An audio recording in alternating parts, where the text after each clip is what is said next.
Hello, it's Nuala here, and you might know Rick already. Yeah, you've probably seen me around. Yeah, so on Outside Source, Rick Kelsey.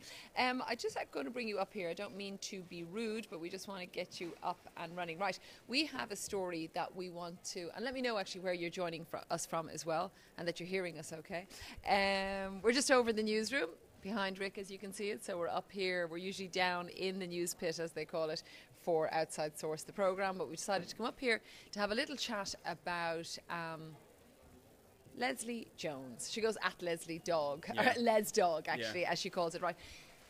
It's a story that really gives me pause when I read through it, because some of what she's been through is really repulsive. But I have Rick here to kind of explain it, because it's a bit of a saga, social media saga, I think it's fair to call. Yeah, so I Stand With Leslie is the hashtag that's basically been doing the rounds. And Leslie Jones, she's a star of blockbusters, big stand-up comedian, American lady. And this hashtag's been trending today essentially because her website and her Tumblr account have all been hacked. When I say hacked, they've been broken into, her driver's license details have been stolen, there's been pictures of a gorilla posted on her face, on her website, all her private details, even things like her phone number have all been taken and put on her website. And what people were saying, it was incredibly racist, misogynistic, the posts that have been about her. But how did they get all this personal information, many people will be asking? Well, phishing is probably what we're looking at, and that's happened to a number of celebrities in the last 12 months or so. But one new element to this is this word misogynoir, which is essentially misogyny. So speaking about women in a derogatory way, but then noir because Leslie's black, so putting the two words together. And then you've got someone like Katy Perry with 92 million Twitter followers. Let's stop for a second. 92 million. He's put these two words together, and I've seen it around a couple of times, this word.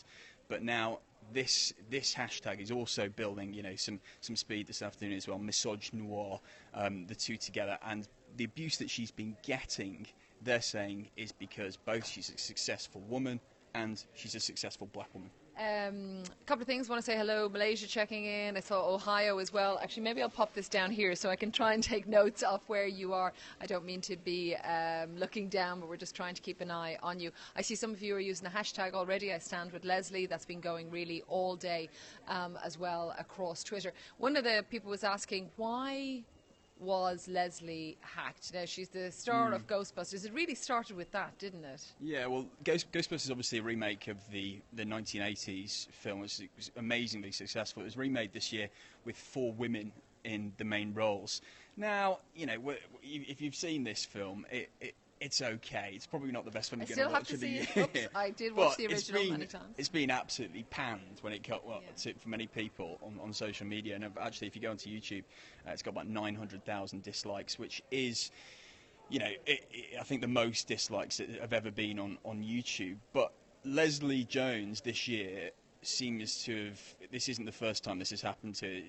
People are specifically picking on her as a star, and earlier this year, Nuala, it happened to her Twitter account, and actually she came off Twitter for about 2 weeks because of the abuse that she was getting on Twitter. And amazingly, actually, that was one of the things that's actually led Twitter to change some of its settings, its privacy settings, this build-up of abuse on Twitter. And Twitter's actually started a new filter service, which is coming in the next few weeks, which enables people to essentially block more of the content that they see. And also, Free Milo was a hashtag at the time. Milo Yiannopoulos, who is a writer for the right-wing site Breitbart, he was actually banned. It was the first time I think they'd really had it off that level. It caused a huge controversy. But this didn't end there. The people that he had inspired, so Leslie Jones would say, went on to create this second campaign. I want to say hello Cartagena, Colombia. Good to have you with us. I saw El Segundo checking in a few minutes ago, close to the border. I actually went through that town last October. Nice to have you with us. They're not expecting us at this time of the day.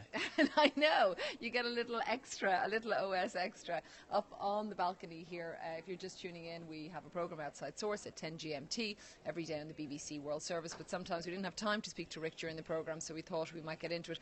I'd be interested to hear from you. Have you been following it? Just some of your thoughts, what they are when it comes to this. Could they be doing more? Is there a way actually to stop it? And also, have you used the hashtag I stand with Leslie? This is interesting. Sorry, just from Jonas Moore saying Milo didn't do the abuse. He inspired people who are idiots, who are his fans. Which there was a big talk about. And what about the other girls from Ghostbusters? Didn't they get hacked on? And not to the same extent. Melissa McCarthy, I believe, is actually the only one who has a Twitter account. I was reading that. But the other two, I think, have not actually, engaged in social media, probably for this reason. Not so much. And Leslie Jones, really, this year has been an absolutely enormous year for her, not only as, an actor, but also as a comedian, and also with the Olympics just finishing in the last few days. She was on NBC sports coverage, so she's been posting loads of videos, doing loads of really funny kind of little skits at the swimming, at the boxing. She's been absolutely everywhere for NBC. So she's been really at the forefront, and all of a sudden, this is bubbled over, and once again, it's a cyber attack again on Leslie Jones. So this is something that people are specifically picking on with her. And I saw people were saying they were the best thing. LesDog, at LesDog, as is her Twitter handle for Leslie Jones, says she was the best thing about the Olympics. That's hilarious. Yeah, and let me see, the best there. She was telling, there we go, Adele Wall, we love Leslie, she rocks. And obviously everybody who's on Periscope at the moment, which is a friendly community, I think, they're saying they love her, and no doubt have been reading through some of the tweets that have been supporting her and that, but some of the stuff was repulsive. I mean, even how a group could organise themselves to kind of have that campaign, boggles the mind. But this was from iCloud that they were able to hack. Do we have specifics? We haven't got exact specifics, but we do know that her iCloud account was hacked. So essentially, many of you will know this, iCloud, if you can get in on one device, it basically means that all your photos that are stored, if you've got an iPad or a phone or a desktop computer or a laptop, if you can get in on one, you can see what's on everywhere in that cloud. So that was hacked, which enabled them to get her driver's license details, her personal phone number, and then all this information was put onto her website, just leslie.com. The people who run that site saw it and then shut it down. And Misogynoir, that is beginning to take off. That's probably the one for people to watch now. I think this is going to be one of those words and one of those trends that in 2016 we'll probably see more of. If you've got people like Katy Perry and the other people, Gabby Sidibe from Precious, who else has been talking today, Lena Dunham, Patricia Arquette, these people all talking about this issue with the hashtag I stand with Leslie. Misogynoir, I think the targeting of women and women of colour is going to be an issue that really comes up more and more. So it's really the tip of the iceberg, but Leslie Jones, unfortunately, the one that is dealing with it at the moment. Thanks very much, Rick. It's been fun. Let's do this again. We will. We just saw Santa Cruz was checking in saying they were happy that we're on at a Santa Cruz friendly time. We're happy that you joined us as well. We're back tomorrow at 10 GMT. Bye.